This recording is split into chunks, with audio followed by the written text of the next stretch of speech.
Isso aqui é um diagrama que explica a experiência de uma cidade ou de um continente a outro de avião. Então você começa a pensar na questão da jornada, antes, depois e durante, certo? Então, olha, antes de você começar a viajar, você vai contactar a sua agência, você vai comprar os tickets para o evento ou as passagens, você vai fazer o check-in numa estação de trem antes de chegar no aeroporto e você vai, num determinado momento, você vai passar por um momento de verificação de mala. Então você tem algumas atividades que acontecem antes de você viajar. Durante a viagem você tem outras atividades, como o procedimento de decolagem, a alimentação que é servida durante o avião e até a própria retirada das malas naquela esteira. Eu acho que quem é que nunca se irritou com isso? Quem é que nunca pensou, gente, numa viagem, se a maneira como o aeroporto funciona é eficiente, é eficaz, se o design que é aplicado individualmente em cada um desses componentes do serviço, ele não poderia, não como componente individual, mas como parte do sistema. Será que o aeroporto não poderia ser melhor? O custo médio de uma tarifa de embarque é R$40. Se você tem um aeroporto como o de São Paulo, onde 200 mil pessoas embarcam por dia, vocês pensam o tanto de dinheiro que existe para prover aquela infraestrutura que a Infraero proporciona junto com as companhias aéreas? Vocês concordam que tem algo de errado, e não está nos elementos individuais de design, mas é com a maneira como o sistema funciona?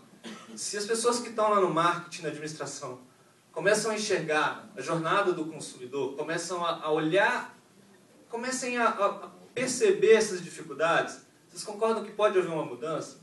Então, dentro da jornada desse documento, desse diagrama, cada slide, gente, nada disso daqui saiu da minha cabeça. Isso é uma pesquisa, tem centenas de pessoas pesquisando sobre isso no mundo hoje.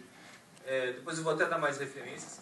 Mas é interessante notar nesse diagrama. Aqui você tem alguns pontos importantes. Marcado com I, vocês têm aqui.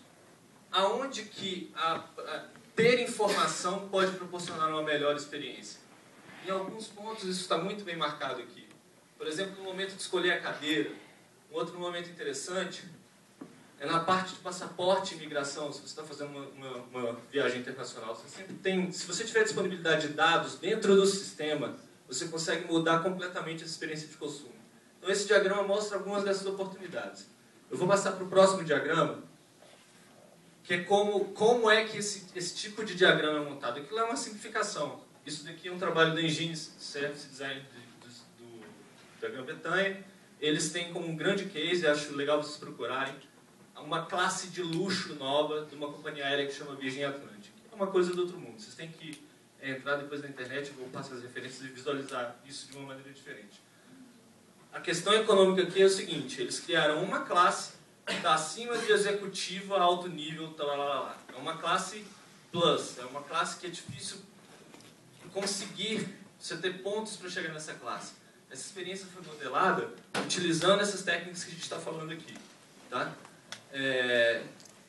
Uma outra simplificação é você imaginar os seus pontos de contato e sua jornada de acordo com algumas atividades principais relacionadas à experiência de consumo. Engajar, informar, guiar e dar suporte. Aqui eu estou falando, por exemplo, de você vai comprar uma TV de 32 polegadas.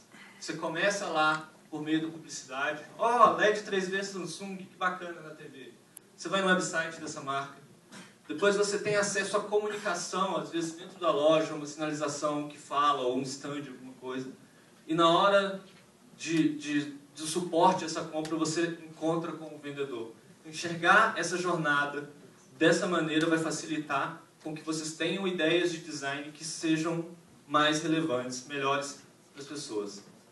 Uma outra técnica que é bastante interessante, essa é um pouco mais antiga, essa é de 1998, chama Service Blueprint.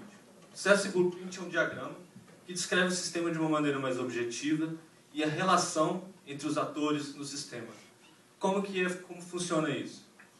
Esse é um excelente, porque ele diz, esse é um service blueprint de uma conferência igual a essa. Vocês vão ver que a gente não fez tudo bonitinho.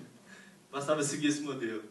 Então, quem vai assistir a conferência tem alguns momentos. Por exemplo, você vai registrar para o evento, depois você vai para o evento, você chega no evento, você faz o sign-in, o check-in, né? Olha, cheguei. Você participa com discussões, você ouve e interage as palestras e você vai embora, certo?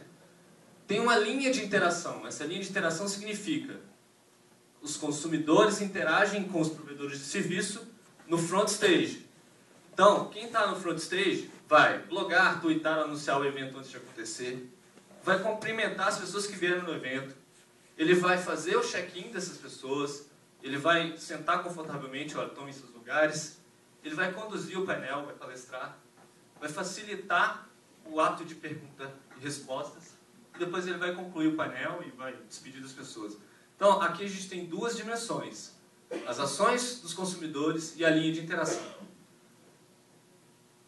Evidências físicas, lembra que eu falei disso lá?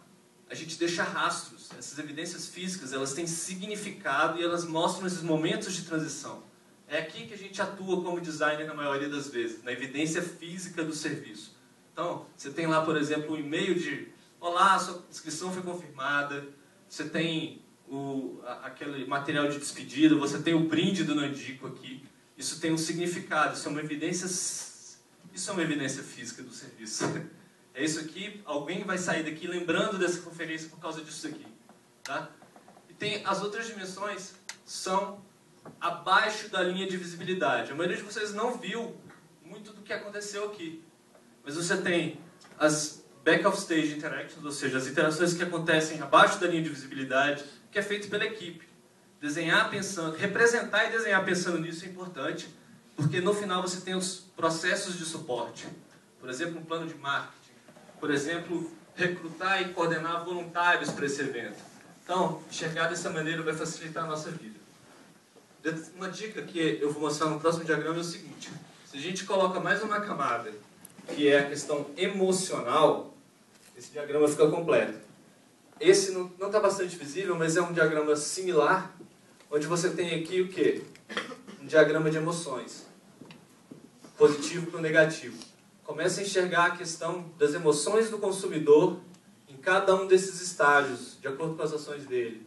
Imagina uma neurocirurgia, imagina uma mãe aguardando numa sala de espera o resultado de uma neurocirurgia. Desenhar considerando esse fator, uma interface, uma comunicação visual, um script para uma atendente, ou uma orientação de informação para o médico, pode mudar a maneira como a pessoa percebe esse serviço. Gente, para saber mais, nós temos 3 excelentes referências. Essa é servicedesigntools.org, tem 20 ou 30 métodos de design que podem ser utilizados para isso. Existe um guia que chama Practical Access to Service Design, de Stefan Moritz. Está disponível no Google também. É um documento que deveria ser traduzido para o português. Acho que seria um bom trabalho a gente fazer isso junto. E o peopleandparticipation.net. Por que eu coloquei esse site? Uma das grandes cases de negócio do design de serviço hoje é a reforma de serviços públicos. Gente, serviço público, acho que tem gente aqui do Ministério da Cultura, se eu não me engano, deve ter gente de outras empresas públicas, ou tem gente de agência que atende empresas ou órgãos governamentais. Nós temos gente capacitada, nós temos recursos financeiros, nós temos às vezes agências fodas trabalhando para esses órgãos, mas a gente sempre cai no feio do serviço no final.